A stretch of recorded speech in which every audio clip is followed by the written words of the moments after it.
ही यमाच्या हातात असते आपली. त्याच्यामध्ये आपल्या कर्माचा दस्तावेज जमा असतो आणि तो भोग तुमच्या समोर नाना येऊन भोगावा लागतो. मग ती ललाट पत्रिका, ते कर्म, ते पाप पुण्य, ते करते भोगते पण कसा टाकायचा हा विचार नदी पंचकर्णाचा भाग आहे. पंचकर्ण म्हणजे अध्यात्माचा पाया आहे. आणि अध्यात्म म्हणजे आपल्या रूपाची आपल्याला प्रतीती होती. जसे देहाच्या संबंधाने मी देह असा अनुभव येतो की अज्ञानाची वृत्ती असते आणि स्थूल दृष्टी असते. हा जड देह माझा वाटतो, तिथं पाप असतं, नंतर अज्ञान असतं, नंतर वृत्तीत विकार असतं, नंतर अंतःकरण हे देहाला धारण करणार असतं, भगवंतापासून दूर असतं.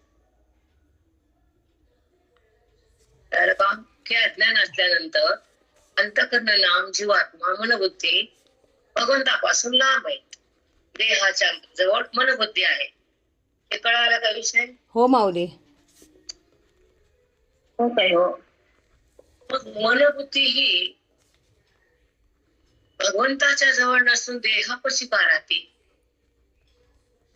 जीवात्मा देहाला का पाहतो, जडाला का माझं म्हणतो आणि आतल्या शिवाला आत्मरूपाला का सोडून देतो?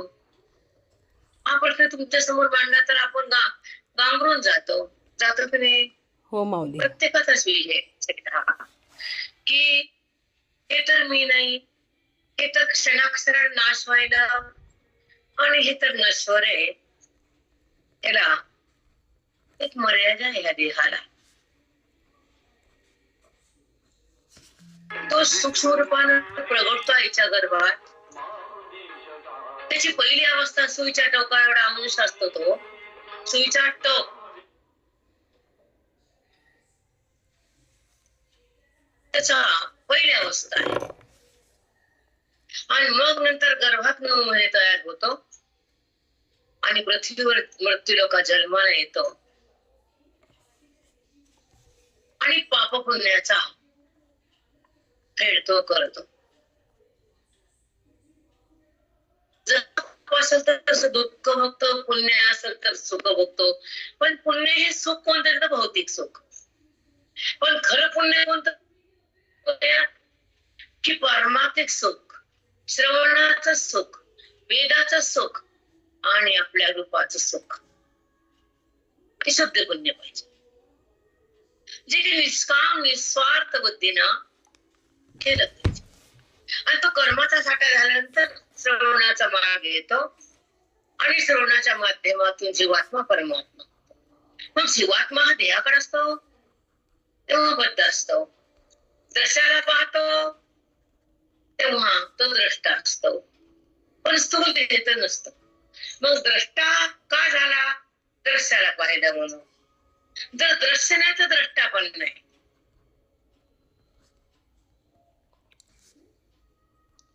का द्रष्टा नाही तो? सांगा मला. बोलतेला कळायला की नाही? मी अवघड वाटायला कळेल ते कळेल. कारण दृश्याला पाहणार द्रष्टा असतो ना, दृश्यच नाही तर द्रष्टाही नाही ना. मग दृश्य कधी आहे कधी नाही? दृश्य आहे म्हणणारा कोण, नाही म्हणणारा कोण? दृश्याचा संबंध करणारी व्यक्ती कशी, दृश्याला टाकून पुढे जाणारी व्यक्ती कशी? आणि दृश्य हे बाधित होऊन त्याचा संबंध सोडून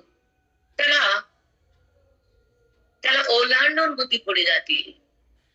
दृश्याचा नाहीचा निश्चय होतो, परमात्मा प्रगट होतो, वृत्तीचा बाध होतो, अबाधित परमात्मा हृदयात येतो, त्याचा संबंध सतत राहतो, तो जीवनमुक्त महात्मा होतो.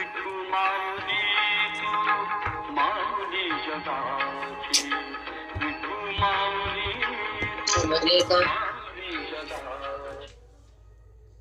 जीवनमुक्ती म्हणजे काय? महात्मा कसा होतो? ज्याला दृश्य दिसतं, हॅलो, पाठ चालू आहे, जगत आहे वाटतं, तो संबंध वृत्तीचा आहे, विकार ज्ञानाचा आहे, चालू आहे. आणि प्रसंग सुख दुःखाचा आहे. फार महत्वाचा टप्पा आहे. हे ज्याला कळत नसत तर जन्म वाया गेला. इतकं साधी जर भाषा तुम्हाला कळत नसल तर तुम्ही व्यर्थ आले आणि व्यर्थ चालले. त्याला काय बोलले 4-5 वाक्य सांगा.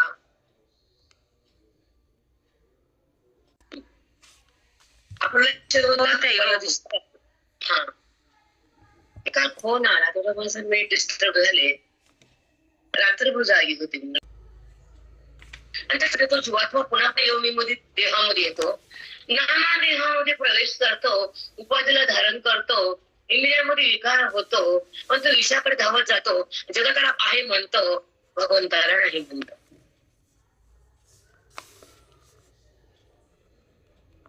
बरोबर आहे. हो माऊली. हॅलो. होत आहे. हो बरोबर. मग जेव्हा जगत आहे तर भगवंत नाहीच आहे. मग आहे पण एकच ना, आहे जगत किंवा आहे ईश्वर? सांगा तुम्ही. हो माऊली. आहेपणा कुणाला दिला? जगताला. मग तो आहेपणा भगवंताचा दिला ना. हो माऊली.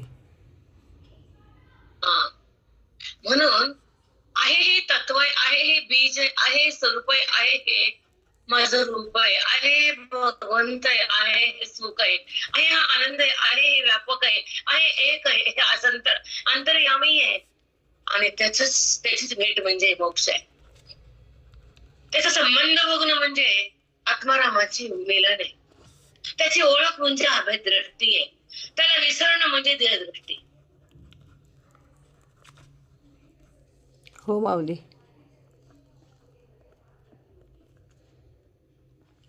ओळख कुणाची असावी? देहाची का जगाची का विषयाची का पंचभूताची? नाही. ओळख कशा बुद्धीला ना अंतःकरणाला? ओळख हरीची, भेट तत्वाची, अनुभूती सुखाची, प्राप्ती त्या खऱ्या भगवंताची. संपला परमार्थ. परमार्थ कितीच आहे? क्षणभर म्हणले ना, उभा क्षणभरी. एका क्षणामध्ये तो जीवात्मा परमात्म्याशी संगम करतो. तो क्षण म्हणजे श्रवणाचा असतो, बोध वेधाचा असतो, साक्षात्कार हरीचा असतो, आनंद स्वतःला स्वतःचा असतो. त्याला एक क्षण लागतो, तो म्हणजे मी तो आहे. उभा क्षण. हो माऊली.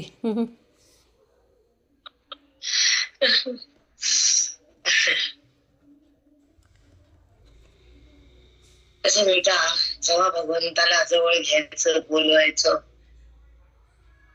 तेव्हाच तो बोलवतो, सांगतो, हातात हात देतो, तारून नेतो. खरी भक्ती त्याला आवडती, खोटी भक्ती आवडत नाही. त्याच्यापाशी स्वार्थ, मतलब, कुत्सरपणा, वाईट भाव, द्वेष, मत्सर असलेला भक्त टिकत नाही. तो भगवंतापासून तो दूर जातो. तुमचा संसार मतलबाचा काय मला नाही सांगता येत. त्या गोष्टीचं काय मला जमत नाही, ते मला काहीच कळत नाही. ते काय प्रसंग असेल तसं हो म्हणायचं, काही पण म्हणलं तर होच. मला नाही झेपत तो तुमचा संसार. तिथं बुद्धी चालणारा फार भिकारी,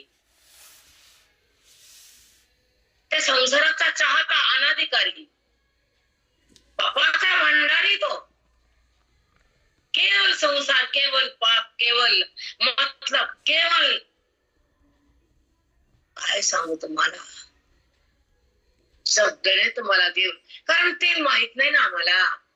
काय झालं की कसं वागायचं, कसा डावपेच करायचा. नाही बाबा, साधा भोळा माणूस, परमार्थी माणूस, अधिकारी त्या संसारामध्ये टिकत नाही रे बाबा. जो चिवट आहे, त्याला संसार लाखो जन्मात आवडलेला आहे, त्यानं पेललाय, त्यानं झेललाय, त्यानं केलाय, तोच ह्या संसारात तरुण निघतो आणि तो चांगला जगतो. आमच्यासारखे नाही कदापि. नाहीतर नाही.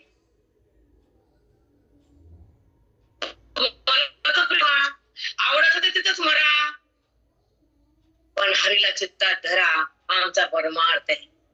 चित्तात मतलब धरा हे तुमचं पाप आहे.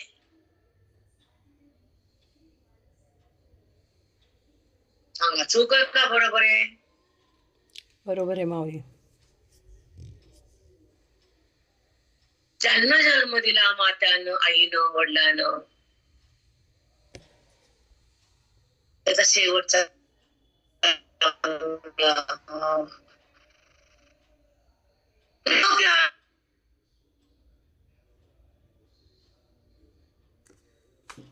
त्याला स्वार्थ बोलतात, त्याला नीच वृत्ती म्हणतात.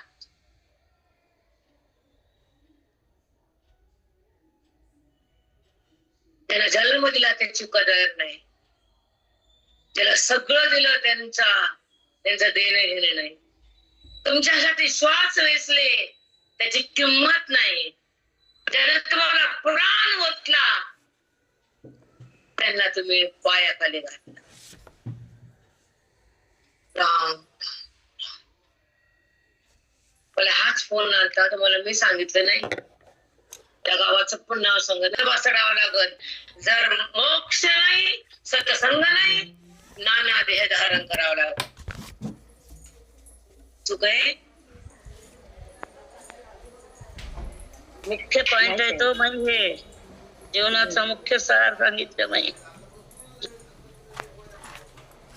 मग ह्या देह दिलाय, खायला बंगला आहे, खायला सोन आहे, घालायला सुंदर वस्त्र आहे, बुद्धी छान आहे, देह बॉडी पण छान ठेवली. 65-70 वर्ष सांभाळणच तो म्हणा. आता बोध राहत नाही. आता वेदाकडे घेऊन चल. आता तुझी माझी खरी भेट कर. आता देहाची ताटात तूट कर. मी देह नाही असा निश्चय का? माझ्या वृत्तीत तू प्रगट हो देवा.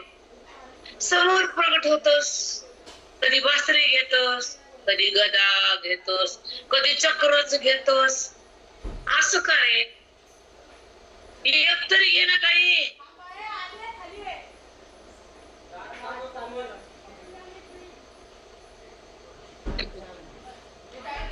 कधी बासरीची धुंद आहे, कधी चक्र फिरून मुंडक कापते, कधी बाण मारून राम बनते, कधी परशुराम माझं मुंडका कापताय. तू कोण आहेस रे? कुठेस? कसा आहेस?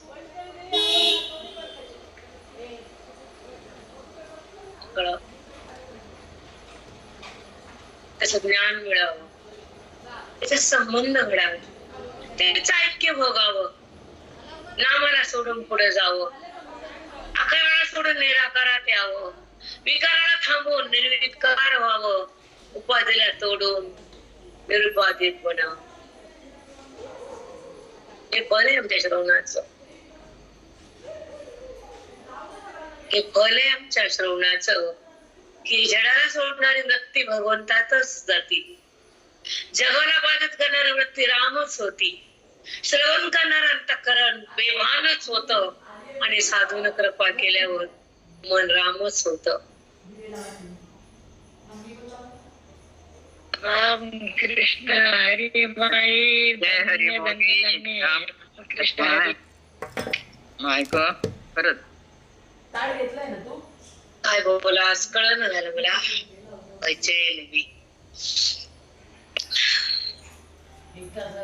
कसं असतं बेटा, जर जन्म आलाय, बुद्धी छान आहे, सगळं आपल्या पुरतं आपल्याला आहे,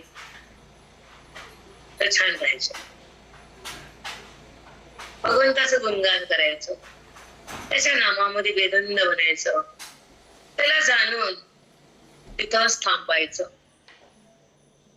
जाणणं वेगळं, त्याचं नाम वेगळं, त्याचं रूप वेगळं, त्याचं आत्मदर्शन वेगळं.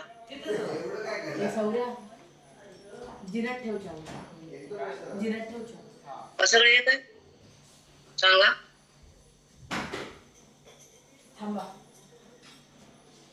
सगळे एक आहे का? नाही माऊली, नाही, जाणणं वेगळं, सगळंच वेगळं. मनुष्य झेल मिळण्याला भाग्य नाही पाहिजे, असे गुरु मिळण्याला भाग्य आहे. आमचं पाहिजे.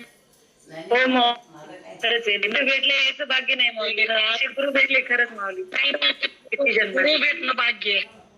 नाही बेटा, कारण बोलविता धनी वेगळाची,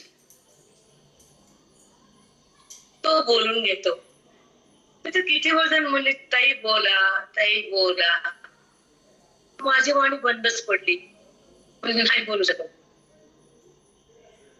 अरे शब्दच निघत, फुटतच नव्हता. काय बोललो, अवस्थाच भयंकर असती. पण इथं आल्यावर वाणी थांबत नाही. काय आघात आहे, बाप रे बाप.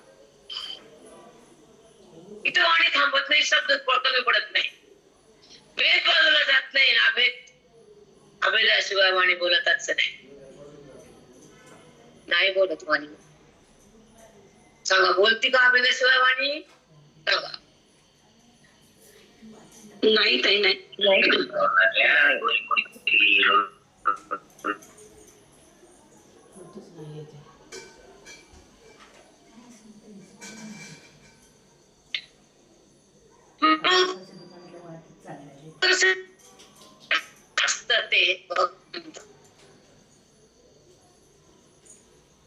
अस्तित्व हा बेटा, अस्तित्व भगवंताचे मग व्यापक आहे तो.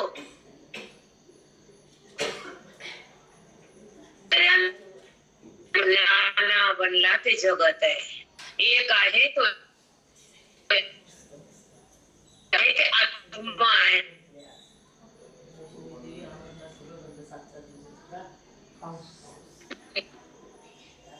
नाही समजलं. हो माऊली, कळलं नाही? नाही कळालं माऊली. जे जे दिसतं ते दृश्य आहे, जे जे असतं ते भगवंत आहे. अस्तित्व भगवंताचं आहे, म्हणून व्यापक आहे, ते एक आहे, अंतर्यामी आहे, आणि ते आत आहे ते आत्मा आहे, आणि जे संबंध आहे ते मोक्ष आहे त्याचा. जो दृश्य देह पण आहे, जगत पण आहे. देह पण दिसतो, जगत पण दिसतो. दिसत ते नसतं, कारण ते दिसलेलं खोटं भ्रमयुक्त असत. जे दिसत ते नसतं, पण जे असतं ते आमचं रूप असतं. अस्तित्व हे आमचं रूप आहे, आणि दिसणं हे वृत्तीचा संबंध आहे, आणि असणं हे परमेश्वराची प्रतीती आहे. वृत्तीने दाखवले तो देह आणि जगत आहे. वृत्तीच्या पादानंतर तो आहे, आणि तो म्हणजे अधिष्ठान आहे. अधिष्ठान म्हणजे एक आहे, एक म्हणजे व्यापक आहे, व्यापक म्हणजे त्याचा स्पर्श आहे, त्याचा स्पर्श म्हणजे खरा आहे, जगत म्हणजे खोट आहे. तो खरा आहे आणि एक खोट आहे.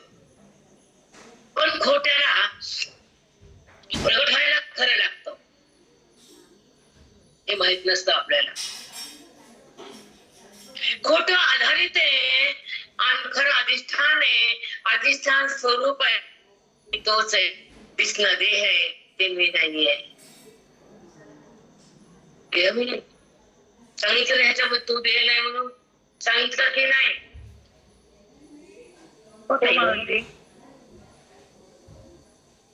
तू स्थूल देह तो तू नव्हेस. हा स्थूल देह दृश्य आहे, तो दिसतो आहे, तू त्याचा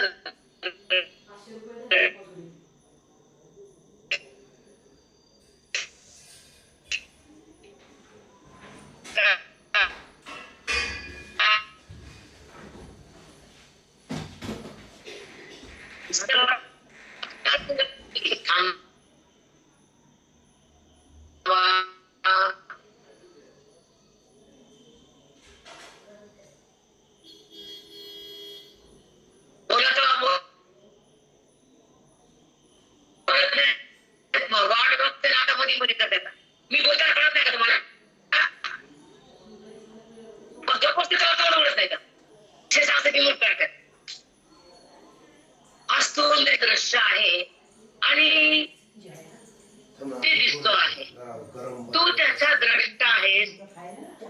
पाहणारा मी वाटतं, प्रमाता वाटतो, जीव वाटतो का आत्मा वाटतो? त्याला सांगा, बोला.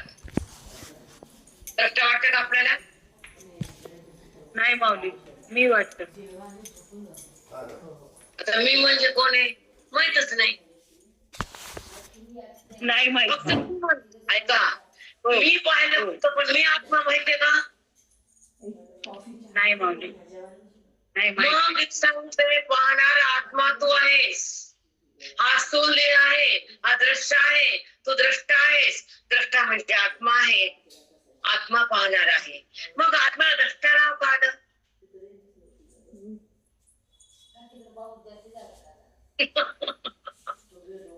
सांगा का आलं ना? द्रष्टा म्हणजे त्याच रूप आहे ना, निर्विकार. दृश्य हा विकार आहे, त्रिपुटीच्या संबंधाने तो दिसतंय पण ते तो दिसत नसतंय. पण द्रष्टा हा जाणतोय कुणाला, जगाला, देहाला, सुखाला, दुःखाला. सुख दुःखाच्या धर्मांत करण्याचे. पण जेव्हा आपण जाणतो देहाला, पाहणारा कोण आहे? द्रष्टाला पाहणारा कोण आहे? द्रष्टा. द्रष्टा म्हणजे कोण? पाहणारा. दृश्य म्हणजे कोण? दिसणार. भगवंत म्हणजे कोण? असणारा. हो माऊली. सांगा. हो माऊली.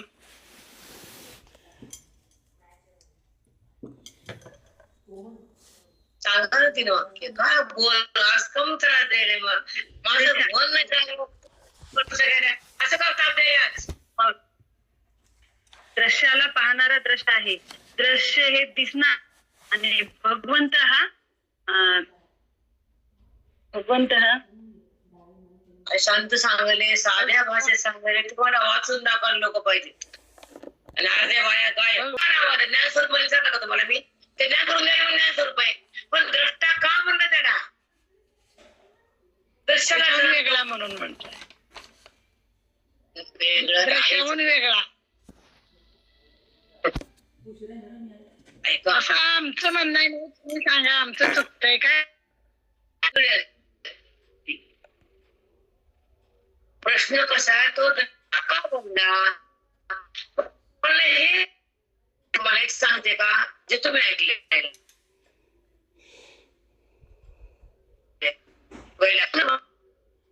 काही भेटलेलं नाही हो, महिला अर्ध झाले, काहीच मला त्याच्यातलं कळालं नाही. जे ज्ञान असताना स्टेप बाय स्टेप ते तुम्हाला माहित नाही. काही शब्द आहे, काही ऐकू नये, काही वाचू नये, कुठल्या तरी ज्ञानातून, कुठल्या कशातून काहीच नाही कधी पडलेलं असं थोडं. ते हृदयात थांबतं आणि ते पुन्हा तुम्हाला सोबत येतं. ते अध्ययन असतं, संत समोर असतात, ग्रंथ हृदयात असतात आणि चित्त शांत असतं आणि त्या भगवंताची सेवा असते, तप असतं. म्हणून ते तप आपल्या पाठीमाग असतं. म्हणून संतांच्या दर्शनानं पाप जात असतं, कारण तपाचं वैभव जास्त असतं. नाही आता अभ्यासच नाही ना, असं कोण सांगितलंच नाही तर काय सांगा. कधी तर कधी गुरुजी परभणीकर कळाला. आता ऐका, दृश्य जे दिसतं वृत्तीच्या साह्यानं, पण तो परमात्मा असतो वृत्तीवाच. पण शांत करणं तो आहे आणि तो आपल्या आधारे वृत्तीला, देहाला, सगळ्याला, इंद्रियाला, प्राणाला, मनाला, त्याचं नाव आत्मा. आणि आधारित आहे, अध्यस्त आहे अनात्म. पण अनात्म्याचा संबंध आत्म्याशी आहे, पण ती वृत्ती विसरलेली आहे. ती म्हणते मी देह आहे, तिला एवढंच माहिती. पण मी देह आहे, जडाचा संबंध केलेला ती मी देह म्हणली, अज्ञानाच्या शक्तीनं मी देह म्हणली. पण जगत हे अज्ञानाचं कार्य आहे. वृत्ती ही त्रिपुटीच्या संबंधानं व्यवहार करते आहे. पण वृत्तीमध्ये आभासयुक्त चिदाभास आहे आणि तो चिदाभास कुटस्थाचा एक प्रकार आहे आणि तो म्हणजे भगवंताचाच एक शक्ती रूपानं आविष्कार आहे. आणि त्या वृत्तीमुळे तो बोध, ती व्यवहार करण्याची ताकद, त्याच्यामुळे जगाला जाणता येतं. वृत्तीला हालचाल होती, ती उत्थान पावती, पुन्हा आत जाती, ही हालचाल होती, ते भगवंताच्या शक्तीनं. त्या वृत्तीमध्ये आभास आहे, आभासयुक्त अंतःकरण असतं आणि आभास असतो आत्मा असतो आणि आत्मा हा बाजूला असतो आणि त्याच्यामधल्या वृत्तीत आभास मिसळला असतो, तो जीव भाव असतो. त्या आभासयुक्त अंतःकरणाला जीव म्हटले आणि त्या जीवाला प्रमाता नाव आले. आणि प्रमाता हा जगताला पाहणारा असतो, पण जगताचा बाद झाल्यावर तोच प्रमाता द्रष्टा बनतो. निर्विकार. साष्टांग. राम हा, प्रमात्यामध्ये जगत दिसण्याचा व्यवहार आहे. प्रमाता हा जीव बनलेला आहे, पण तो स्वतः शिव आहे. पण संबंध देहाचा आविष्कार वृत्तीमध्ये विकार आहे, मग वृत्तीमध्ये अज्ञान आहे आणि समोर खोटं जगत त्याने धरलेलं आहे. परंतु ते अज्ञान बोधानं, संतानं, श्रवणानं, वेदानं घालवलेले आहे आणि वृत्ती शुद्ध झालेली आहे. आणि जो आत्मा आहे तो बुद्धीमध्ये प्रगट झालेला आहे. आणि तो आत्माच त्या वृत्तीच्या साह्यानं, संबंधानं जेव्हा तो ज्ञान करून देतो तेव्हा ते जगत आहे म्हणतो. जगत कळालं, कळणं म्हणजे ज्ञान आहे, ज्ञान म्हणजे परमात्मा आहे आणि परमात्माच त्याला कळून देणारा आहे आणि तो निर्विकार आहे. मग जेव्हा ते कळतो तो द्रष्ट्याला कळतो, मग तो कळून देतो, तो निर्विकार आहे. अनेक अधिष्ठानाची शक्ती आहे, म्हणून ज्याला जाणता येतं तो द्रष्टा आहे आणि जे जाणलं जातं ते जगत आहे. हे ज्याच्या शक्तीनं कळतं तो परमात्मा आहे, त्याचा ऐक्य केलेला संत आहे आणि त्याला झाकलेली माया आहे आणि त्या मायेला फोडणार ब्रह्म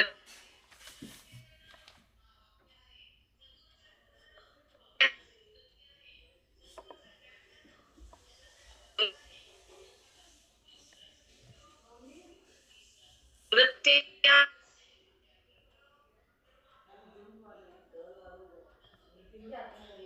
मिथ्या ठरत.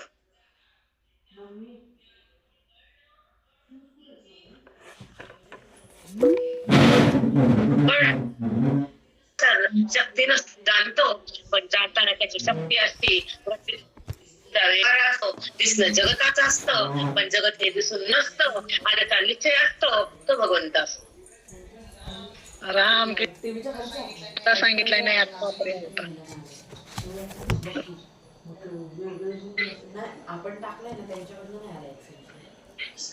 खूप मोठं सांगितलं आणि गहन आहे. आणि आयुष्यातून आज तुम्हाला मी स्पष्ट बोलली भगवंताबद्दल. आज मला बी कळाले. विषय खूप मोठा आहे, गोळी खूप सांगते तुम्हाला, तर मी काय करू शकत नाही ते सांगायला. मला ते मी सांगत नाही, पण एवढं सांगावं लागतं. तुम्हाला झेपत नाही मला पण दिसतंय, पण ह्याच्याशिवाय पर्याय नाही. हे तुम्हाला ऐकावंच लागेल.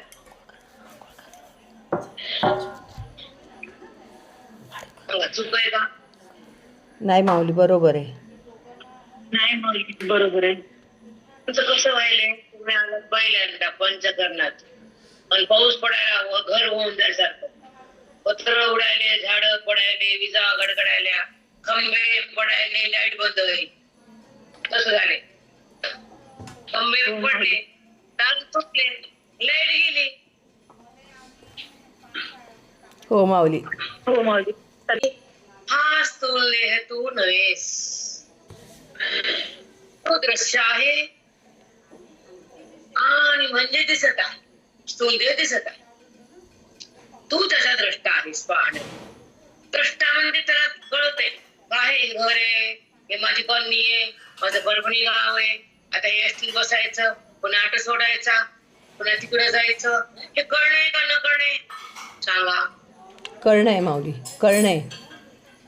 हा, मग कळणं म्हणजे ज्ञान आहे. ज्ञान आहे. ज्ञान म्हणजे परमात्मा आहे. परमात्मा म्हणजे सत आहे आणि जगत म्हणजे असत आहे. त्याला पाहणारी तो द्रष्टा आहे आणि दिसणारा दृश्य आहे. द्रष्टा त्याला जाणतो म्हणून द्रष्टा, ते कळतं म्हणून द्रष्टा. कळणं म्हणजे ज्ञान, न कळणं म्हणजे अज्ञान आहे. मग जगत कळाले तेव्हा कळणं हे ज्ञानच आहे ना. काय कळाले? जगत परमात्मा आहे, पण कळणं आहे ना माग, वस्तू थोडी आहे, पण कळणं खरं.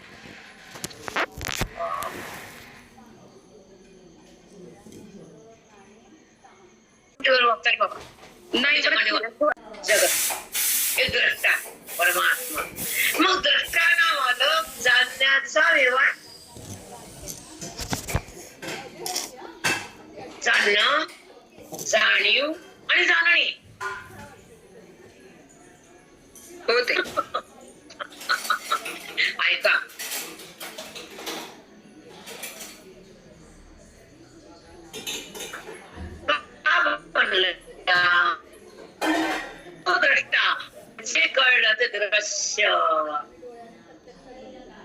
वाक्य घेऊन बोला. लय भारी लय भारी. चला सांगा. ज्याच्यामुळं कळलं.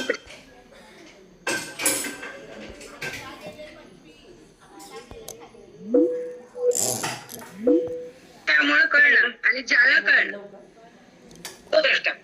ज्याच्यामुळं कळलं तो द्रष्टा आणि जे कळलं ते दृश्य. हा, मग कळण्याचा व्यवहार त्यानं केला पण त्याच्यात विकार नाही झाला तो द्रष्टा.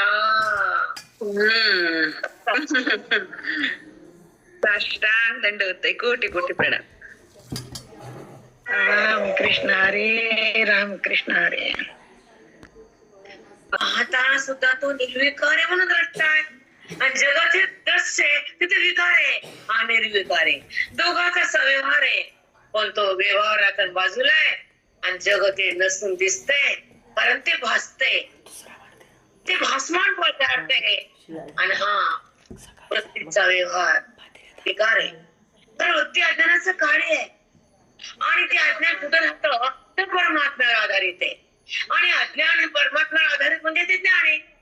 मग ज्ञानाचा आश्रय घेऊन अज्ञान राहतं आणि अज्ञानाच्या संबंधाने जगत दिसतं पण जगत भाव जेव्हा जातो तर ज्ञान प्रगटतं आणि ज्ञान प्रगटल्यावर वृत्ती त्या ईश्वरामध्ये समर्पित होती आणि त्याचा बाब करून अधिष्ठानात राहते आणि अधिष्ठान आहे म्हणते जगत नाही म्हणते. हे दिसून खरं नाही, दृश्य दिसून बरं नाही आणि वृत्तीने दाखवलेला विषय खरा नाही आणि वृत्तीचा संबंध देहाशी झालेला तो देह पण खरा नाही. वृत्ती पण खोटी, तिचा संबंध पण खोटा, तिचा व्यवहार पण खोटा आणि तिने दाखवलेलं जगत पण खोट आणि वृत्तीचा बाध झाल्यानंतर परमात्माच मोठा. वृत्ती, जगत आणि देह. कारण त्या कार्याला कोणी माग अज्ञान. हे कार्य जगत कार्य कुणाचं आहे अज्ञानाचं. अज्ञान कुठं राहते अधिष्ठानावर. त्याला जागा नाही कारण सगळा तो व्यापक आहे. त्याला जागा कुठे सांगा. चौकड कोण आहे आता हरी बाहेर आहे. हरी कोंडीले हे म्हणतात तुम्हाला म्हणतात ना तुम्ही. हो माऊली. म्हणता की नाही अभंगात. हो माऊली. हो माऊली. सर्व व्यापक हरी म्हणतात ना. हो. मग सगळीकडे जर हरी आहे तर अज्ञानाला पुढे जागा आहे. मग त्या ज्ञानाच्या ठिकाणीच आश्रय घेऊन अज्ञानाला राहिले. अज्ञान तिथंच राहिले. सो आश्रय सो विषय. जिथं राहतं त्याला झाकतं, जिथं राहतं त्याला ते झाकतं, जगताला दाखवतं, जीवाला हातात घेतं, बुद्धीला भ्रमिष्ट करतं, जगताला आहे म्हणतं, देहाला माझं म्हणतं, वृत्तीमध्ये विकार करतं. ते अज्ञान भगवंताच्या आश्रयावर राहतं आणि त्या भगवंताला आवरण करतं. त्याचं नाव माया. सो आश्रय सो विषय. जिथं राहतं त्याला झाकतं. सुनगट येतं सासूलाच मारती. आधी सासू कसून आधी कोण आहे तसं अज्ञान त्या ज्ञानावर राहतं आणि ज्ञानाला झाकतं, जगताला दाखवतं, माझं खरं म्हणतं, जीवर हातात घेतं आणि खोट्यालाच खरं म्हणायला लावतं. ही माया आणि घरातली ही माया. हे सुनगट मनगट दनगट. हो माऊली. इकडं माया इकडं दनगट मनगट धरती मनगट. आणि त्याला वाईन लावत सोनं घालत कमी घाला सोने पिणे चोरे व्हायले घालू तुला का बेंटेक्स घालाने हाकला पिढा नसलेली. पावत वावत जपून राहावं. लई मो काढायला तुम्हालाच मारून टाकते घरातून बाहेर काढ.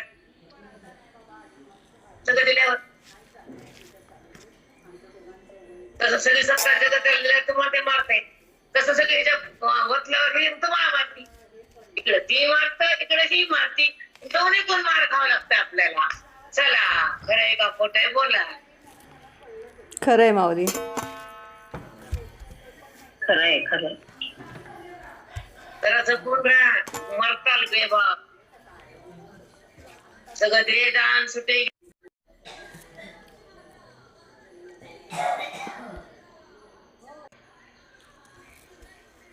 वृत्ती आहे.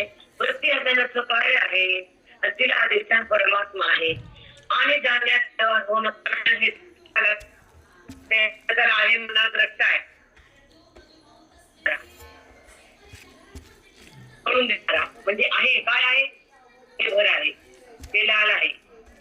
मध्ये बंगला आहे, ते 3 मजली आहे. एक मजली बाजूचा शेजाऱ्याचं नाव आहे, त्याच्या पलीकडे कोण आहे, ते सगळं कळणं का न कळणं? सांगा. कळलं आहे माऊली. मग ते कळणं म्हणजे ज्ञान आहे, ज्ञान म्हणजे परमात्मा आहे, परमात्मा म्हणजे सुख आहे, सुख म्हणजे एक आहे, एक म्हणजे स्वरूप आहे. मग कुठे जगत आहे? व्यापक तोच आहे, वेळच आहे, वृत्ती खोटीच आहे, त्रिपुटी कल्पितच आहे, परमात्मा सततच आहे. आणि जगत कधी आहे कधी नाही. प्रलय जगत आहे का? आपण जन्माचे आधी होतो का? चला बोला. नव्हतं माऊली.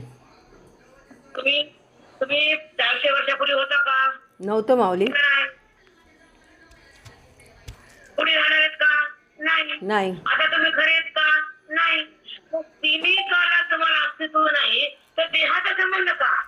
तिन्ही काळात तोच आहे तर जगत भाव का? तिन्ही काळ त्याच्या सत्तेवर आहे तर तो खरा आहे, त्याची सत्ता खरी आहे, त्याच्यावर दिसणार आभासिक आहे आणि आभासिक जगत आहे आणि त्याची सत्ता चौकड आहे, व्यापक आहे. सूर्य एकच आहे पण जगताला प्रकाश देणारा सगळीकडे त्याचा प्रकाश आहे. नाना सूर्य सूर्य नाना का? नाही माऊली, एकच आहे. नाही, एकच आहे. मग त्याचा प्रकाश अखिल विश्वाला आहे, त्याचा आत्मा एकच आहे, त्याचं ज्ञान सगळ्या अंतर्यामी तोच आहे. सूर्य एकच आहे पण त्या सगळ्या जगाला प्रकाश देतो, ऊन देतो, त्याच्या सत्तेवर व्यवहार होतो. पण सूर्याला माहिती का मी प्रकाश देतो म्हणून? नाही नाही माहीत माऊली. त्याला माहित नाही, तो जड प्रकाश आहे. आमचा आत्माचीच प्रकाश आहे. आम्ही सूर्याला जाणतो त्याच्यापेक्षा आम्ही मोठे, कारण त्याला आम्ही जाणणार आहे आणि तो जाणला जाणार आहे. जो जाणतो तो मोठा आहे, जो जाणल्या जातं ते छोटा आहे.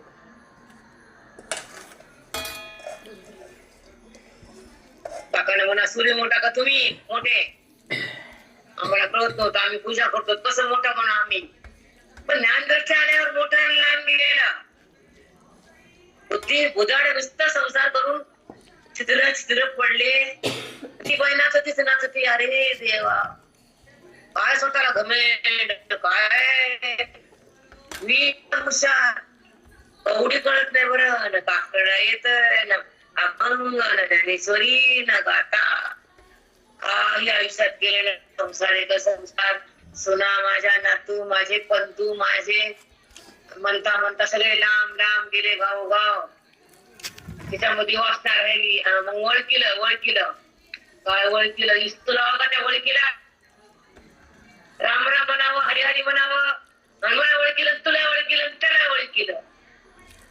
मला कुणी बोलू नका, त्याच्या नामस्मरण घेऊ द्या, मला माझा ध्येय पडायचा. आणि आनंद त्याला आनंद खूप पड बघा, दत्तर बघा. कुणाचं बघायचं, कोण मुक्त करणार आहे त्याच्यामध्ये अडकायचं, पुन्हा वापस यायचं, त्या घरामध्ये जिंकून व्हायचं किंवा टेकणं म्हणा, त्या घराकडे पुन्हा पुन्हा येऊ. वासनेचा अंत म्हणजे तो भगवंत. ज्यानं वासनेचा अंत केला, ज्यानं वैराग्याला बोलवलं, ज्यानं विवेकाला जन्म दिला, जो साधूचा दाट झाला, विवेक संपन्न झाला आणि संतांच्या संगतीत महान झाला, त्यानं वेदांतात त्याचं जीवन गेलं आणि तो हरीला जाणू लागला. तो हरी होणारच, एक क्षण तो हरी होणारच. कारण जाणणारा हरीला हरीच होत असतो, जगताला पाहणारा जगताला म्हणणारा यमाकडे जात असतो. हरीला पाहणारा हरी आहे आणि जगताला पाहणारा यमाच्या दारी आहे. हो माऊली. रामकृष्ण हरिमाई. सुचलं काय? हरीला जाणणारा हरीच होतो, जगताला जाणणारा मातीच जातो यमाकडे. ओळखीलं माझं हे तर मनाकडे ओळखीलं, पण तुला ओळखीलं, मरताना ओळख राहिली. चांगलं मेंदू चांगला होता मनुष्य, ज्ञान नव्हतं, भक्ती नव्हती, पुण्य नव्हतं. बोलली का हरी हरी, अभंग म्हणा, काकडा म्हणा, हे म्हणा बरं अभंग म्हणून दाखवा म्हणा. अशी असावी वृत्ती जागी. सांगा बरं चिंतन वेदाचं, सांगा किती तसं नाही येते. त्याला बोलवण दूध टाका आणि पाणी वता. अरे देवा,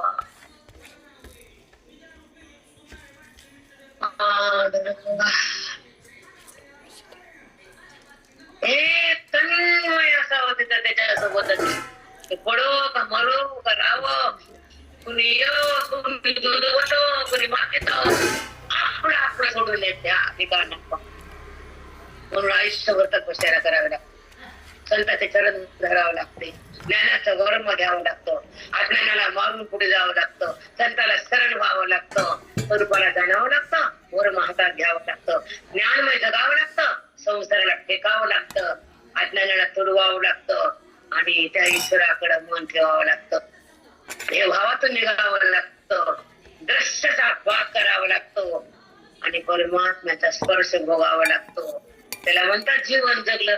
माकडं कुत्रे येते, मांजर येते, बोके येते, जन्म देतो. तुम्ही बोके आले खाल्ले, मांजर उंदर खाल्ले, तुम्ही विषय खाल्ले. परत काय, मांजर उंदर पकडले आणि तुम्ही विषय पकडले. तुम्ही जगताला पकडलं, तुम्ही देहाला पकडलं. ती मांजर तरी एकच उंदर खाते, तुम्ही लाखो खाल्लं. पाप त्या मांजरीला फक्त एकच आवडतंय, तुम्हाला तर नाना आवडते. मांजर बरी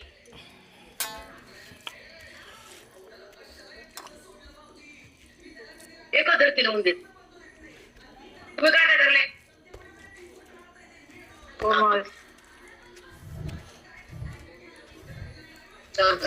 एकदा माझा, एकदा पोरग माझं, एकदा नात माझी. व्यवहारापुरतं तिथं क्षणभर असावा, क्षणभर अखंड तिथं ईश्वरापासून. व्यवहाराचं चटकन बाहेर निघावं, त्याला खोट समजून सोडावं, मन हरीकडे धाडावं, प्रपंचाला तोडावं आणि बुद्धीला ब्रह्म करावं. याच्यातून सुटावं मन. वैरागी नाही, फार वाईट वाटतं. चिंतन सतत राहावं, ना मुखात यावं, सहवास साधूचा अभावा, अखंड ध्यास यावा, त्याची प्रतीती भोगावी आणि मग भक्ती मजा लुटावी.